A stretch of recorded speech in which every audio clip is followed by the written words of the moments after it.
Garments কর্মীকে গুলি করে হত্যা, শেখ হাসিনা সহ 25 জনের বিরুদ্ধে মামলা।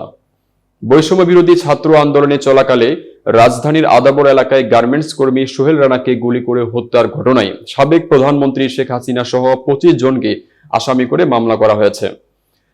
আজ মঙ্গলবার দুপুরে ঢাকার অতিরিক্ত চিফ মেট্রোপলিটন ম্যাজিস্ট্রেট সুলতান সোহাগ উদ্দিনের আদালতে এ মামলার আবেদন করেন নিহতের ভাই মোহাম্মদ ইব্রাহিম।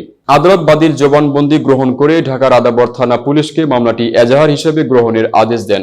মামলার বিষয়টি নিশ্চিত করেছেন বাদীপক্ষের আইনজীবী এস এম ইব্রাহিম খলিল।